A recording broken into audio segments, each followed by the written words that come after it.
nós vamos entrar no Novo Testamento.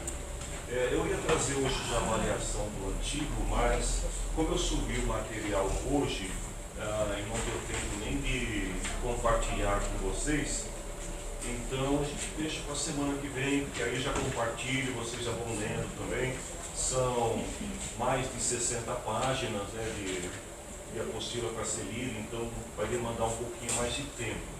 Já com relação ao Novo Testamento, a matéria que nós vamos estudar agora, eu vou estar usando um livro, eu tenho o resumo, né? O resumo do livro dá quase 400 páginas, tá? Que é o que eu vou disponibilizar para vocês. Esse livro, ele chama Introdução ao Estudo do Novo Testamento, de Brodus David Hyle. Ele foi traduzido, né, para o português pela editora Juerp, e hoje esse livro já há mais de 20 anos, 25 anos, que ele vem sendo utilizado nos principais seminários teológicos do país, na formação de líderes, de pastores, de professores e seminaristas, eu falei de forma geral. O autor desse livro, né, que é o David Hyle, quando ele escreveu esse livro, o propósito dele era fazer exatamente o que nós estamos fazendo aqui. Era uma escola de líderes na igreja dele, e ele queria dar uma formação teológica para os líderes, então ele escreveu esse material, e o material foi tão assim, bem aceito, foi um sucesso tão grande nos Estados Unidos, que acabou indo para os seminários espalhados pelo mundo inteiro. Então, é um material assim, muito bom. O resumo, né, como eu falei para vocês, dá quase 400 páginas, não tinha como resumir mais, comprimir mais, e a gente vai demorar talvez 1 mês e meio, 2 meses. Eu tinha dito para vocês que eu queria terminar o Novo Testamento esse ano, mas toda a base, né, doutrinária, todo o fundamento da fé cristã que nós professamos está no Novo Testamento. Então, com relação ao Antigo, a gente fez uma apresentação muito rápida, né? Apresentação de 2 aulas, mas o Novo Testamento a gente precisa estudar mais a fundo, né? A gente precisa ir um pouco mais além. Então, nós vamos começar hoje, e a primeira parte, o material vai estar dividido em 2 partes, tá? A primeira parte vai dar, eu acho que umas 150, 170 páginas. Eu devo disponibilizar assim que possível para vocês também. E a gente vai estudar um pouco, né? Vocês vão ver a importância disso. Fundo histórico do Novo Testamento. O que aconteceu no mundo desde Malaquias até o Evangelho de Mateus. Esse período de 400 anos, né? Como foi a história do mundo? A gente vai ver algumas situações, né, políticas, religiosas que aconteceram nesse período. Aí nós vamos ter que estudar um pouco sobre o cânon, a formatação do Novo Testamento, né, e a linguagem que foi usada.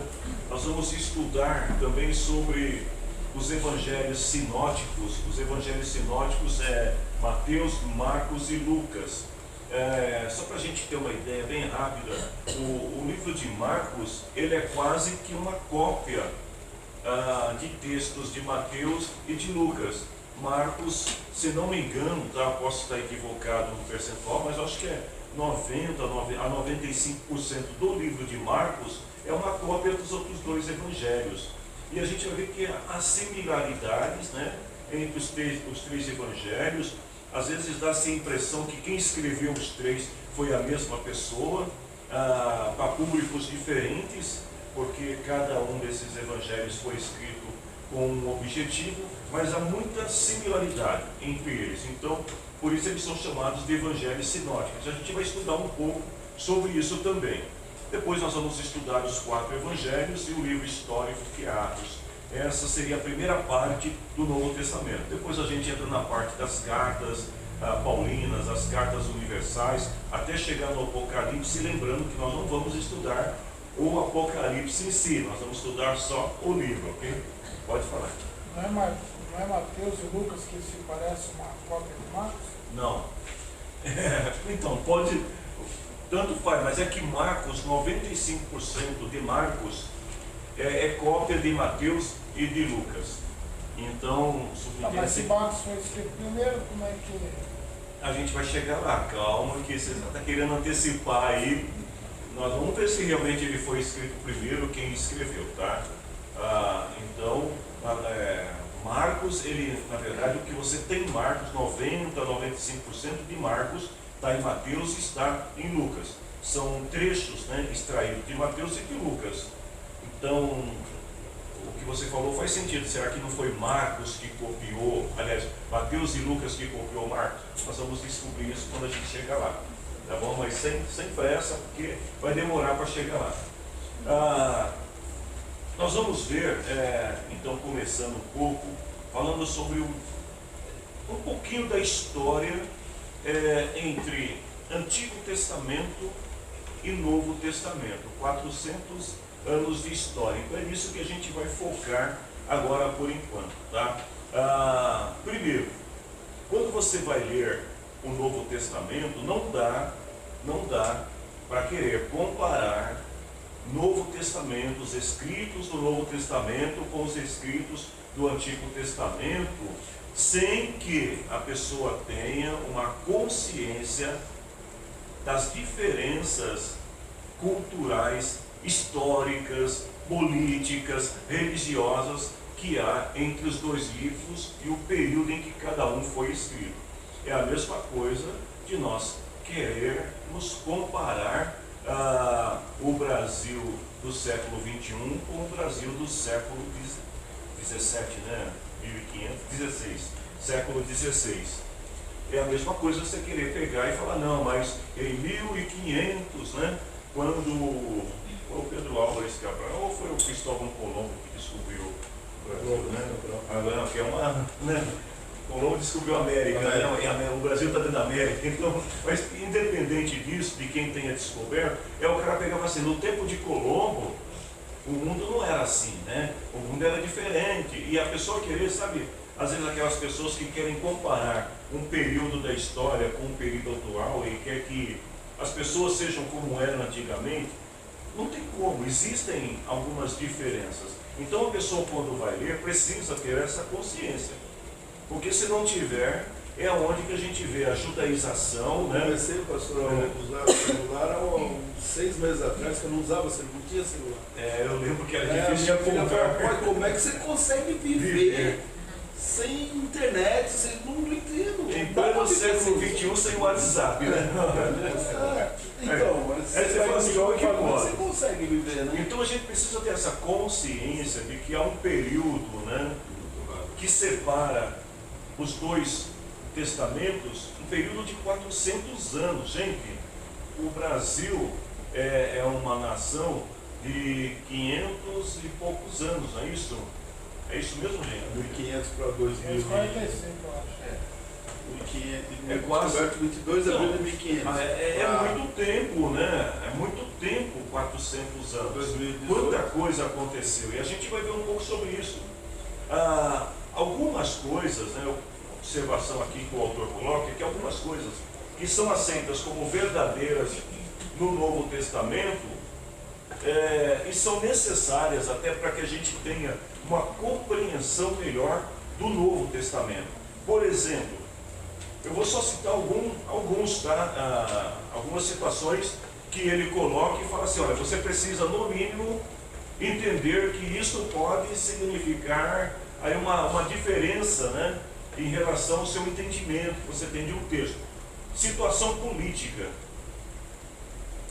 Quem que dominava o mundo antigo nessa época em que as cartas foram escritas?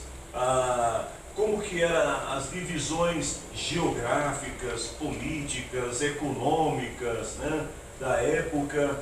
A dispersão judaica também. Os judeus nesse período de 400 anos, eles retornaram do exílio, reconstruíram a cidade, porém a gente vai ver que houve uma mistura de povos, de culturas. A sociedade urbana, quando a gente vê o Antigo Testamento, nós vamos ver que a sociedade do Antigo Testamento ela é totalmente rural, né? Ou quase 100% rural. As pessoas não viviam nos centros, nas cidades, as pessoas viviam nos campos. Agora, no Novo Testamento, é diferente. Uma grande parte da população está vivendo no centro. A língua, também o grego e o aramaico, né?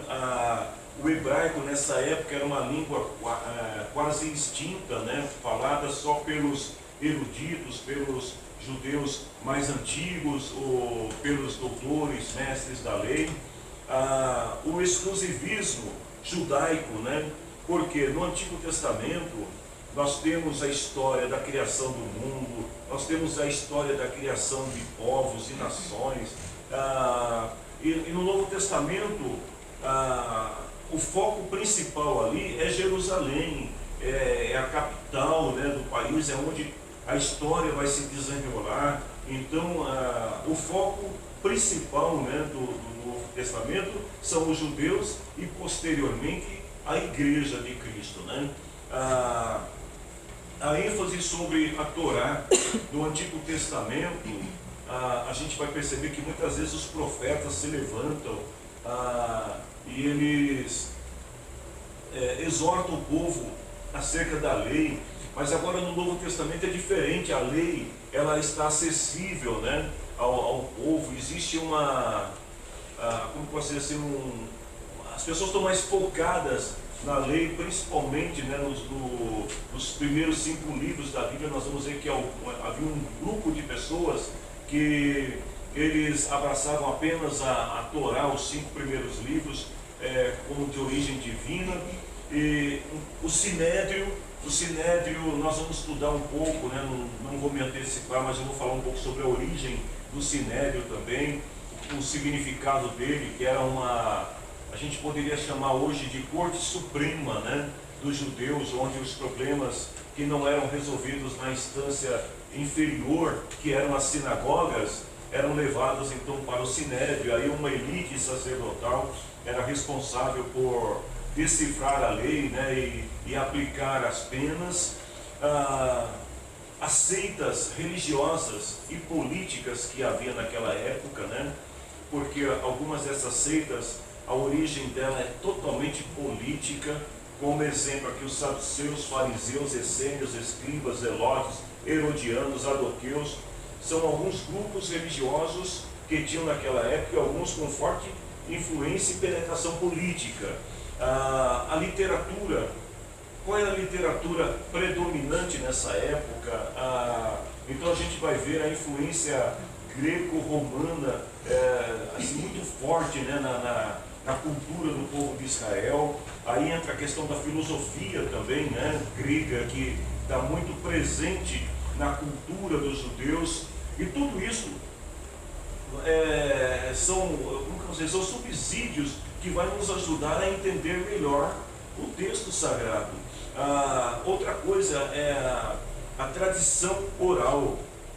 No tempo de Moisés, no tempo dos profetas e dos reis, a lei ela era transmitida oralmente de povos para povos, de geração para geração, né, de pais para filhos. Agora existe a escrita. Então a tradição oral ela perde um pouco do seu valor para alguns grupos, ou enquanto outros eles recusam aceitar a lei escrita e eles preferem a tradição oral. Até parece os dias de hoje, né? Eu não sei se eu quero a NTLH, a RC, NVI, aí tem aqueles irmãozinhos que brigam ainda, que falam a Bíblia Sagrada é a RC, Revista Corrigida, né? Essa NTLH, isso aí é coisa do inimigo, né? Tem pessoas que ainda falam isso, né? Eu já vi pastores querendo pregar contra traduções bíblicas no altar, por absoluta ignorância, né? Falta de conhecimento. Então, naquela época também tinha isso. Aqueles que defendiam a tradição oral e os que estavam preferindo a escrita, porque as pessoas tinham alguma dúvida o sacerdote ia lá e consultava na lei, e ele interpretava a lei, interpretação livre, mas era melhor do que chegar e o sacerdote, o que a lei diz? Aí o sacerdote falava, ó, deixa eu ver, pro Hélio, a lei diz o seguinte, mas para você lá, não tinha chegado, a lei diz outra coisa, porque era assim que eles faziam. Então, a gente tem o fim da idolatria. Vocês percebem que no Novo Testamento, a idolatria, ela já não é tão presente quanto no Antigo Testamento, que os judeus já não estão mais adorando outros deuses, os falsos deuses. O povo agora está mais focado realmente na Torá, na lei, do que nos cultos aos falsos deuses. Por que isso aconteceu? Nós vamos ver também o que aconteceu nesse período de 400 anos, que mudou totalmente a cultura do antigo para o novo. Nós temos, ao mesmo tempo que é o fim da idolatria, e algumas doutrinas que estão mais presentes nessa época e que são de origem pagãs, ou de origens de outros povos que dominaram o mundo durante esse período, como os medos e persas, depois os gregos, né? Agora eu esqueci o nome, tem mais um grupo aí no meio aí, Asmodeus, se não me engano, alguma coisa assim, Asmodeu, alguma coisa assim, depois vem os romanos. Eu sei que existem muitas influências, então algumas doutrinas tipo ressurreição. Você não ouve falar muito sobre ressurreição, se é que ouve falar no Antigo Testamento. Não era a preocupação do povo saber se eles iam morrer e ressuscitar, se ia ter juízo final. Você percebe isso? Já no Novo Testamento, essa doutrina está muito presente. A doutrina de anjos, a doutrina de demônios. A gente não vê também no Antigo Testamento essas doutrinas tão presentes quanto estão no Novo Testamento. Havia algumas classes também de pessoas que vão fazer parte do cenário do Novo Testamento, os publicanos, que eram os coletores de impostos, e os pecadores, que eram os sonegadores de impostos, os infratores. Esse público está muito presente no Novo Testamento, na história do Novo Testamento. Há um interesse muito grande pelo Apocalipse. As pessoas do Novo Testamento, eles estão com uma visão assim muito messiânica, de futuro, de querer saber o que vai acontecer. O que é isso? Influência da astrologia, né? E da filosofia. Existem alguns grupos, como os samaritanos, da terra de Samaria, que era a antiga capital do Reino do Norte. Há uma disputa, né, entre samaritanos e judeus nativos de Jerusalém. Por que há essa disputa? A monogamia. No Antigo Testamento era muito comum, né, os homens casarem com N mulheres. Já no Novo Testamento isso não é uma coisa tão comum. Ainda existiam alguns casos, mas assim, bem em menor número, porque agora a sociedade está mais monogâmica. Mas havia um sacerdócio muito corrupto, tanto que Jesus vai condenar, né, o sacerdócio da época, porque eles eram os verdadeiros vendedores de indulgências, né? Eles saqueavam literalmente o povo em troca da justificação do perdão de pecados. E o messianismo político também. O povo, pelo fato de os judeus terem vivido um período da história não muito distante, né?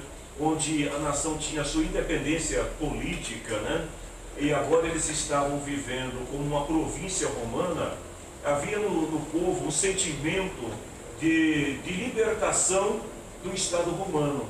E isso gera o que então, assim, um certo espírito messiânico político, ou seja, vai surgir messiânico no sentido de Salvador, Messias do Salvador, um Salvador político. Vai aparecer um líder, um revolucionário, alguém como o Judas Macabeu, né, que vai se levantar e vai tomar a espada e vai devolver a nação a liberdade política. Esse é o cenário do Novo Testamento. Por que eu estou falando isso para vocês? É importante a gente entender o que estava acontecendo no mundo, como hoje também, né? A gente precisa entender o contexto. Agora há pouco a Michelle estava fazendo uma pergunta, né, sobre o Deus de confusão. Eu estava tentando aqui em 5, 10 minutos passar para ela alguma coisa, mas é muito importante a gente entender o cenário para ter uma melhor compreensão. É claro que eu não vou falar sobre tudo isso, tá? Se alguém tiver interesse depois de comprar o livro, eu acho que tem necessidade, mas a gente vai focar em 3 coisas. Primeiro, a história política, sobre as instituições, as seitas, né, religiosas que haviam naquela época, e também um pouco sobre a questão da literatura do período, a influência, né, da literatura e da filosofia naquela época, que são coisas que vão influenciar e muito na escrita dos textos sagrados, e também até em todo o ministério terreno de Jesus. Tudo isso está envolvido. Até aqui tudo bem, gente? Está enfadonho? Né? Não, né? Então, tá? Continua, né? Vamos lá, a Laura fez assim, aí eu não sei se continua ou se está enfadonho. Tá bom, continua, tá bom, então vou continuar. Está enfadonho, tem que parar, né? Então vamos continuar. Vamos falar um pouco sobre como termina o Antigo Testamento. O Antigo Testamento, ele termina no período em que os persas estão dominando o mundo antigo, né? Os persas, eles dominaram entre o ano de 538 até 331 a.C. Só para lembrar vocês, é que a contagem, né, antes de Cristo, ela é feita uma contagem regressiva, tá, decrescente. Então, eles contavam de trás, eu vou explicar para vocês. De cima para baixo, vai, para ficar mais fácil, para vocês entenderem. Então, eles começam a governar o mundo em meados de 538 a.C. e vão até 331 a.C. Como o período, né, de silêncio começa mais ou menos em 400 ou 394 a.C., então é mais ou menos esse período aí. Quem estava dominando ainda eram os persas. A gente estudou um pouco aqui sobre os persas. Eles eram extremamente ferozes, né? Violentos, muito agressivos. Porém, a gente vai ver aqui que um pouquinho da história também, que com relação aos judeus, havia uma certa condescendência, sabe? Os judeus, eles não vão sofrer tanto a ferocidade dos medos e persas como outras nações sofreram. Então, o Reino do Norte, vamos começar a falar da parte do norte. Eles foram conquistados pelos assírios em 722 a.C., segundo Reis 17:6. Nessa época, o rei da Síria chamava Sargão. Ele vem e domina, né, o reino do norte. Israel, o povo do norte, é levado para a Síria. E aí o interessante aqui, né, uma observação, nessa época, é que os assírios, eles tinham como política destruir todo o vestígio da linhagem nacional e unir os povos um só. Ou seja, os assírios, eles vêm antes dos persas, o foco deles era chegar e acabar com a cultura, destruir tudo aquilo que é tipo o que os americanos tentam fazer no Oriente Médio, tá, gente? É acabar com a cultura oriental e implantar uma cultura ocidental, enfiar com ela abaixo. Eles faziam isso aqui de uma forma muito mais feroz ainda, né? Naquela época. Então, os assírios, eles vêm com essa missão de destituir a religião, de destituir o culto, de acabar com todas as formas de cultura, de religião do Reino do Norte. Em 612, os babilônicos, liderados pelo rei Nabocodonosor, Nabopolassar, então nome complicado. Nabopolassar. É mais fácil falar assim, Nabopolassar com 2 S. Eles vão destruir a cidade de Nínive e vão conquistar os assírios. Ou seja, os assírios perdem o poder político do mundo antigo. Quem assume? A Babilônia. Então, nesse período aí, em 605, alguns anos depois, os babilônicos, eles vão invadir o Reino do Sul. E nessa época, eles vão levar os judeus para a Babilônia. Alguns eles vão escolher, os babilônicos, diferentes dos assírios, eles querem levar príncipes, né, pessoas da elite, para a Babilônia com o propósito de ensinar a cultura deles, a língua, para tentar depois trazer esses jovens príncipes com uma cultura diferente, é uma forma diferente de dominar, né, de dominação. Nessa época, quem foi para a Babilônia? Daniel, Azarias, Misael e Ananias, ou mais conhecido como Sadraque, Mesaque, Abednego e Daniel. Esses 4 jovens estavam entre aquele grupo que foi levado na primeira leva para a Babilônia. E lá eles vão aprender a cultura deles. A gente não está estudando mais o Antigo Testamento, mas eu entendo que naquela passagem, por exemplo, onde os 3 jovens não se prostram diante da imagem do rei Nabucodonosor, eu tenho para mim, tá, essa é uma observação pessoal minha, que Daniel, ele se prostrou diante da imagem. Aí, pastor, não tem prova? Não, também não tem prova que ele não se prostrou. Como estavam presentes todos os príncipes do reino estavam lá, e a Bíblia só cita os 3 que não se prostraram, eu tenho para mim que Daniel, ele fez o que a gente chama de politicamente correto, né? Ele, não tem nada demais, só dá uma ajoelhadinha aí, está tudo bem. Mas os outros 3, eles são diferentes. Então, como também naquele episódio em que Daniel é lançado na cova dos leões, porque ele ora a Deus quando havia uma proibição, eu penso que os seus amigos deixaram de orar. O texto não diz isso, tá? Por isso que eu estou falando que é uma interpretação livre minha, porque não há citação bíblica nesses 2 episódios que os outros tenham participado. Eu já penso que Daniel poderia estar em viagem.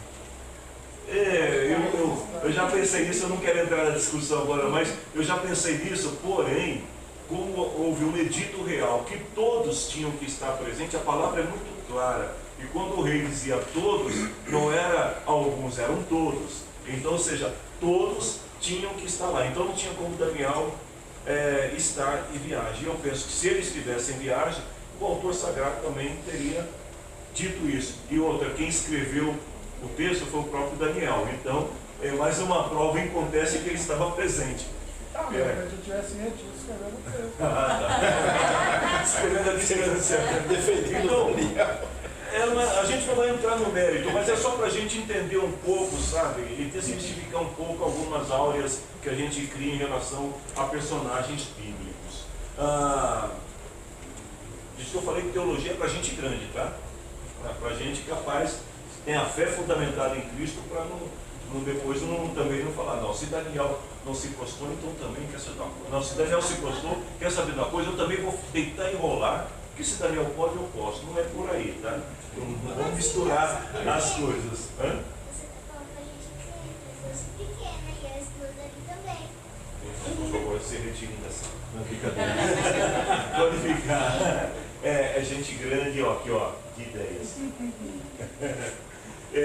Bom, depois nós vamos ter uma segunda invasão no Reino do Sul em 597.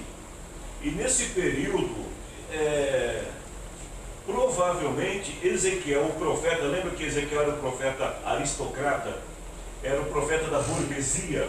Então, provavelmente, Ezequiel, nessa época, ele também tenha sido levado para a Babilônia. Ele era um profeta de elite. Depois, nós vamos ver que teve, em 587, uma revolta conduzida pelo rei Zedequias. E foi nessa época que o templo foi destruído, e aí, como punição, houve uma deportação de todos os judeus para a Babilônia, exceto alguns camponeses, pessoas mais pobres ou pessoas do campo que ficaram na cidade. E o que eles fizeram nessa época? O povo sai do país, são deportados, e eles mandam pessoas de outras nacionalidades para Jerusalém, para Judá. Então há uma troca, sabe? Eles tiram pessoas de uma nação, levam para outra, tiram de outra e traz para lá. Nesse período, o propósito, né, aqui eu coloco, da deportação não é de destruir as linhagens nacionais, mas punir aqueles que se opunham ao governo. Então, como o rei Zedequias, ele se levantou, né, contra os opressores do povo, então agora ele, toda a corte e o povo, todo mundo é punido agora com a deportação. Então, nesse período, mesmo eles estando em terra estranha, eles tinham lá suas comunidades. Para a gente tentar entender isso, vamos imaginar a comunidade japonesa no bairro da Liberdade em São Paulo.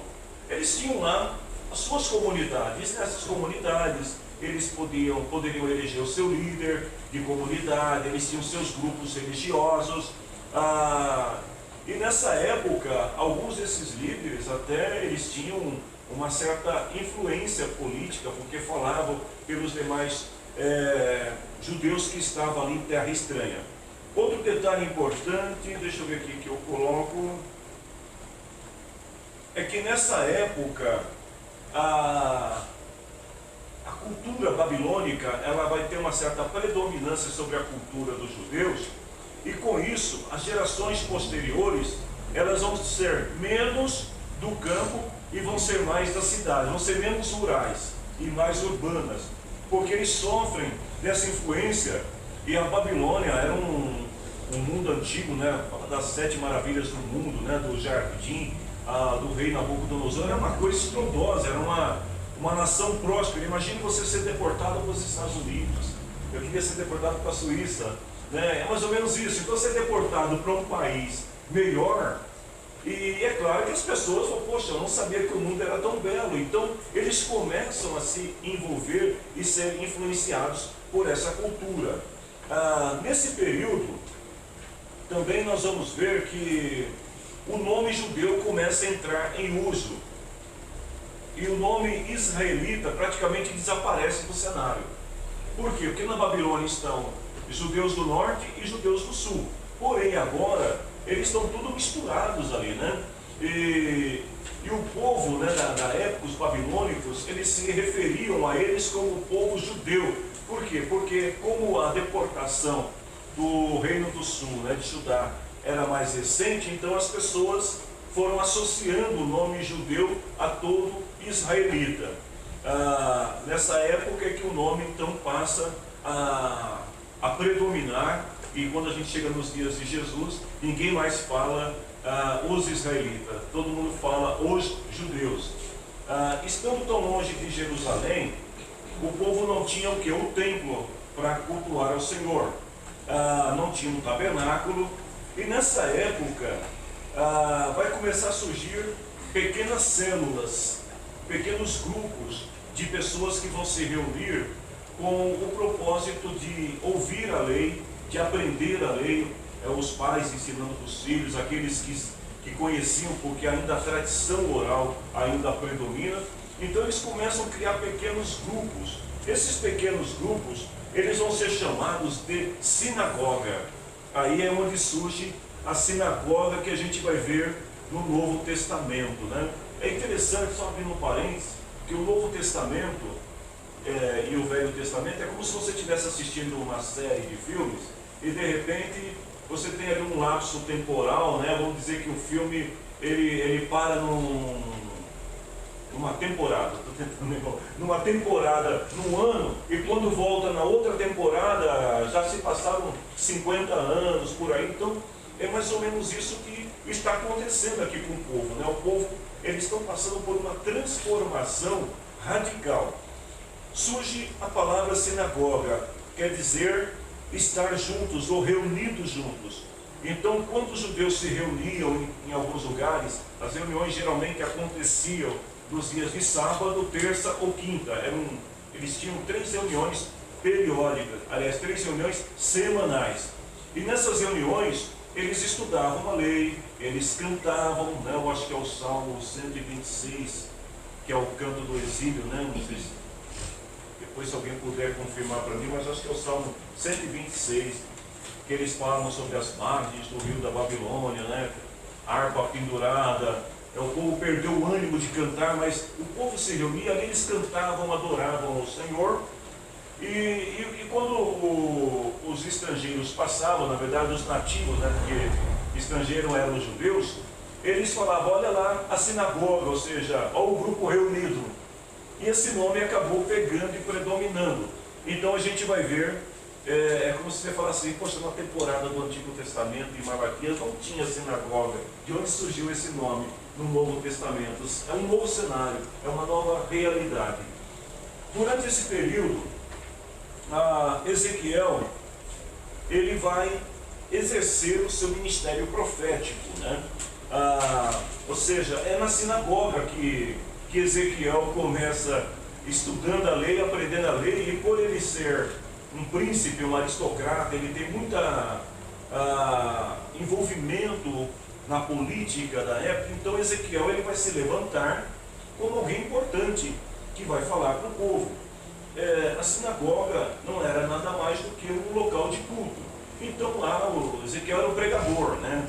Que o nome que se dava, profeta. O profeta que ia lá e falava para o povo, exortava o povo, e Deus falou para ele assim, você vai falar para esse povo, mas esse povo tem um coração tão duro que eles não vão te ouvir. Mas ele pregava. Toda reunião que Ezequiel tinha oportunidade, ele era aquele pregador, exortador, sabe? E toda reunião ele só exortava. Achou aí, irmã? É isso mesmo? É. O que diz aí? Esse mesmo. É esse aí. Esse salmo mesmo, que é escrito exatamente nesse período também, né? É só para a citação mesmo, né?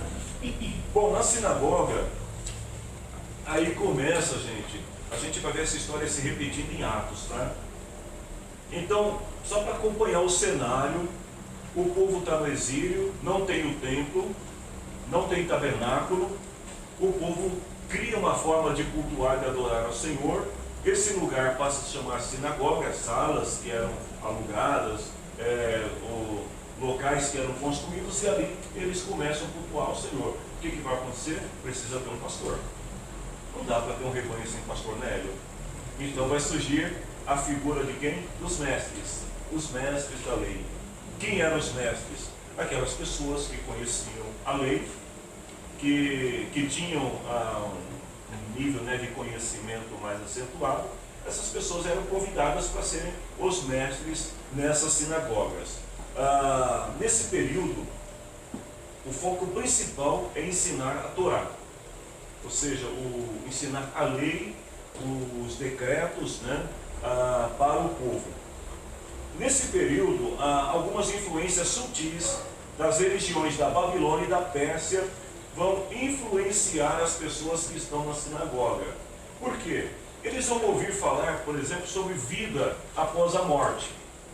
Até então isso para eles não era uma preocupação dos judeus. Mas agora eles saem nas ruas, eles estão convivendo com pessoas que falam sobre isso. E esse tema ele vem para dentro da sinagoga.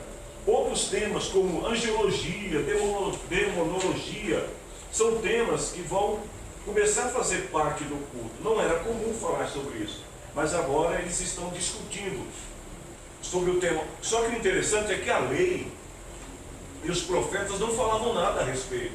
Então eles precisam criar o que a gente chama de uma exegese, uma interpretação a partir dos textos originais. Como que a Torá explica, né, a existência da vida pós-morte, dos demônios, dos anjos? Então começam as discussões teológicas. No ano de 538, Ciro ele vai reunir algumas nações da Média, Lídia e Pérsia, e ele vai criar o seu reino e vai invadir a Babilônia, e ele vai dominar o território babilônico, que é onde então começa a dominação persa. A política dos persas é diferente dos babilônicos. O que ele quer fazer? Ele quer mandar de volta o povo para sua terra. Você é judeu, você pode voltar para Jerusalém, para Judá. Então nesse período começa o exílio, Salmo 126. O povo começa a voltar, o povo está voltando para a sua terra. Só que o interessante é que ninguém quer voltar. Aí entra o problema, porque ninguém quer voltar. Você está morando na Suíça, você tem passaporte suíço, cidadania suíça, você vai querer voltar para o Nordeste? Não, de jeito nenhum. A minha gente, desculpa, mas eu vou ficar por aqui mesmo. Tanto é que na primeira leva, mais ou menos 50 mil pessoas só voltaram. Quem eram os homens, os líderes dessa época? Primeiro, Zorobabel. Primeira leva, quem vai voltar é um grupo que volta com Zorobabel. Zorobabel era um príncipe também da linhagem do rei Davi, e ele obtém autorização para voltar, para reconstruir a cidade. Depois dele, nós vamos ter Esdra e vamos ter também Neemias.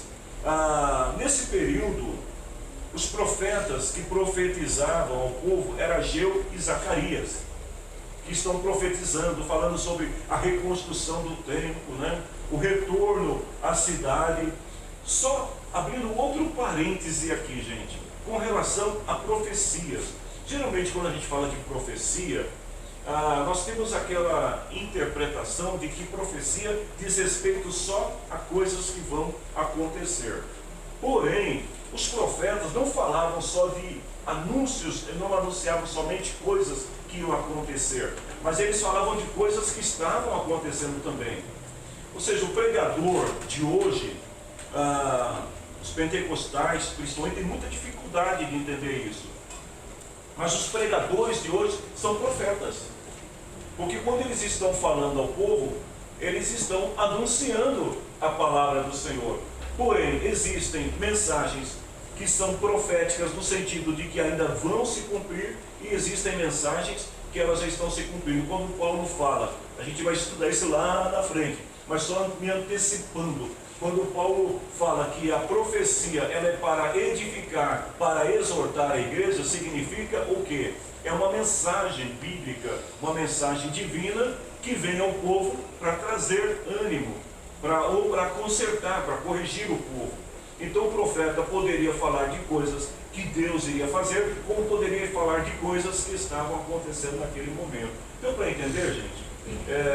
Se há discordâncias, fiquem tranquilos que lá na frente, no ano que vem, vocês vão entender melhor, porque eu vou voltar a esse tema. Eu não tenho dúvida sobre. É só para a gente entender isso. Por isso que quando existe uma diferença entre o ministério profético, né, o dom de profecia, que depois é falado no Novo Testamento, mas isso é história para 2019. Então em 485 Esdra vai voltar pela segunda vez, depois Neemias em 445, ele vai continuar o trabalho de Esdra, de reconstrução da cidade do muro.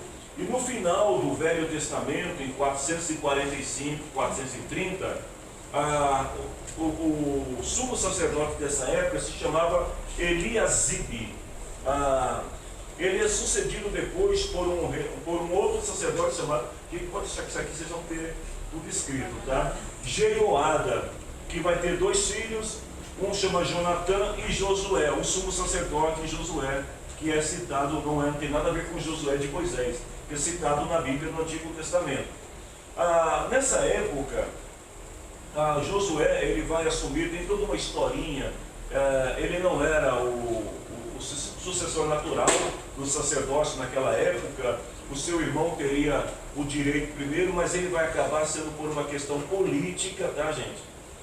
Influência política, ele vai ser ordenado para ser o herdeiro natural e o sucessor aqui do sacerdote Jeoada.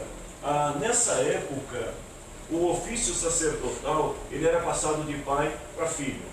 Ou seja, o sacerdote, quando ele morria, um dos filhos assumia o ofício e continuava. Quando não havia a linhagem direta, aí vinham os parentes, mas sempre tinha essa coisa porque havia uma tribo escolhida especificamente para exercer esse ministério, que era a tribo de vocês lembram o nome? Levi, muito bem, o Paulo está ligado. Pois bem, aí nós vamos ter depois disso outro sumo sacerdote em 405, que chamava Jonatã, que também vai ter 2 filhos, um era Jadua e o outro era Manassés. Eu estou contando isso para a gente poder chegar no novo, tá, gente? Porque tem algumas historinhas ligadas aqui a esse grupo. Manassés, ele vai casar com a filha de Sambalat, o nome dela era Oronita, nome lindo, né, para se pôr numa filha. E depois, ele vai ser removido do sacerdócio pelo sogro. O sogro vai tomar o sacerdócio dele, porque havia aquela questão também da ascensão. O mais velho manda no mais novo. Como ele casou com a filha de Manassés, Manassés então chega para ele e fala: meu genro, enquanto eu viver, o sacerdote aqui sou eu. E ele assume. E nessa época, ele decide construir um templo para se contrapor ao templo que havia em Jerusalém, que era, nessa época, regido por Josué. Aí vai começar aquela briguinha, dizendo: por que os judeus e os samaritanos não se entendem? Lembra que aquela mulher falou para Jesus: olha, porque os judeus adoram lá naquele monte, e os samaritanos aqui, quem está certo? Porque eles criaram uma divisão, né? Para quem é assembleiano, vamos imaginar Madureira e Belém, né? Eles se dividiram aqui agora, e ele cria, ele vai construir um templo rival no Monte Gerizim, onde ele seria o sacerdote, e todo o povo de Samaria deveria, ao invés de ir para Jerusalém para adorar, deveriam ir ao Monte Gerizim, onde estava o templo dele para adorar. Nesse período, os judeus, eles são extremamente fiéis, leais ao rei persa, e por isso que havia mais judeus na Pérsia do que na Palestina. Você já era o Dário? Aqui, ainda não. Não, já era. Aqui já está no período do rei Dario, né? Já. Dario, é. Exatamente. Aí, ele é muito condescendente com os judeus, havia muito respeito, né? Então, nesse período, os judeus, eles enriqueceram. Não só eles, como a nação também persa acabou se enriquecendo, porque os judeus, eles tinham a bênção de Abraão, né? A bênção de Deus que foi prometida a Abraão sobre eles. E os judeus chegaram, eram um povo trabalhador, e eles acabaram enriquecendo a cidade. Então eles não querem ir embora, eles querem ficar lá. Em 336, o sumo sacerdote era Jadua. Felipe II da Macedônia foi assassinado. E aí surgiu seu filho, um personagem histórico muito conhecido, Alexandre o Grande. Ele tinha apenas 20 anos de idade, ele vai assumir o reino no lugar de seu pai, e o pai dele tinha esse projeto político de invadir a Pérsia. E o que o jovem faz? Ele reúne os generais e fala: era o sonho de meu pai, nós vamos invadir a Pérsia. Isso vai acontecer em 334. Ele, com 35 mil homens apenas, ele vai derrotar os 3 generais, aqui já de Dario III, já não era o primeiro Dario. Em 334, ele simplesmente toma a Pérsia. Um jovem com 20 anos de idade, ele consegue dominar a Pérsia. A partir daí, em 333, ele vai pegar o exército e vai sair conquistando as nações pelo mundo antigo, né? E ele vai chegar aonde? Ele vai chegar em Israel, ou em Judá. Porém, diz a história, quem conta essa história é Flávio Joséfo, que Alexandre, ele teve uma visão de um homem velho, de barba, que aparecia para ele cabelos grisalhos, e esse homem dizia que ele tinha que invadir o mundo, conquistar o mundo. Quando ele chega em Judá, ele vai se deparar com o sumo sacerdote Jadua, que tinha os cabelos grisalhos, barba branca, e Alexandre, ele diz que o sumo sacerdote era o homem que apareceu para ele no sonho. Providência divina, né, gente? E aí o que ele faz? Ele não destrói os judeus, mas ele se associa aos judeus, porque ele entende que aquele povo era um povo diferente, que aquele homem era um ser divino, que tinha autoridade de Deus e por aí afora. Então, nesse período é que Manassés, ele também vai receber a aprovação de Alexandre para construir o templo lá no Monte Gerizim. Lembra que a gente falou? Tem o templo em Jerusalém, com Jadua, mas agora Manassés, como Alexandre o Grande gostou dos judeus, se encantou com os judeus, ele aproveita o momento político e fala: olha, está muito longe que o povo ir lá em Jerusalém, vamos fazer um templo aqui também, eu domino aqui, o outro domina lá. Mas na verdade era uma questão política.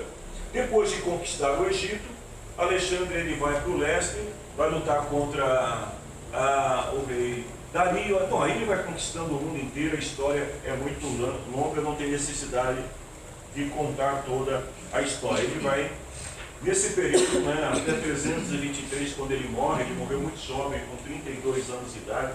Quem já leu sobre Alexandre, ou já assistiu o filme da história de Alexandre, sabe que até hoje há uma dúvida sobre se ele morreu de morte natural ou de morte matada, porque ele vai ter uma febre, né, que não passa de jeito nenhum, mas alguns dizem que ele foi envenenado. Então é uma história que ninguém sabe ao certo como aconteceu, porque ele era insano, né? Com 32 anos de idade ele queria conquistar todo mundo e os generais já estavam cansados. Havia 12 anos que eles estavam em guerra, em combate direto, e eles queriam voltar para sua nação.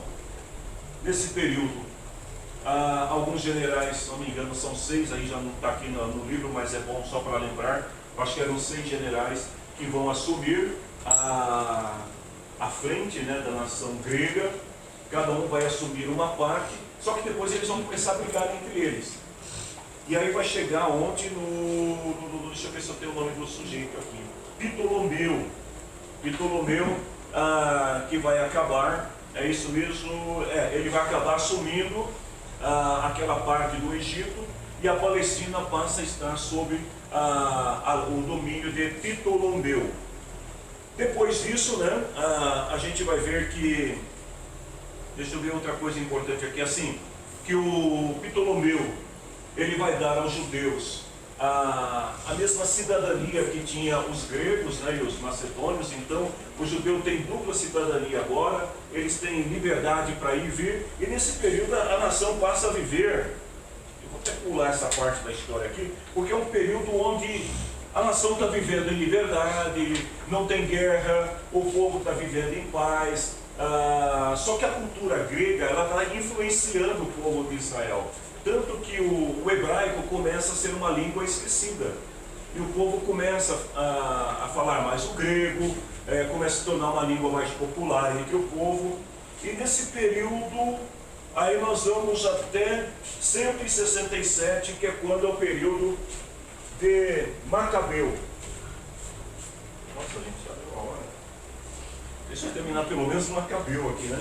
No período de Macabeu, então o povo está vivendo um clima de liberdade política, o povo está agora tendo liberdade religiosa, porém o povo está sofrendo.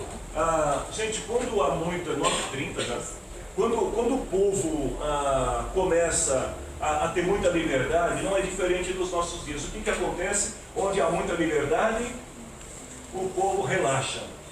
E o povo judeu começou a relaxar. Por quê? Não tem perseguição, não tem inimigos, tá todo mundo vivendo bem, né? Macabeus agora, ele domina, ele vai conquistar, né, a independência do povo, e o povo passa a viver em paz. Nós vamos parar aqui, vamos deixar o povo vivendo em paz, porque a gente está chegando perto do período romano, que é onde nós precisamos chegar. Mas hoje a gente fica com o período de Macabeus e Asmodeus. Tudo bem, gente?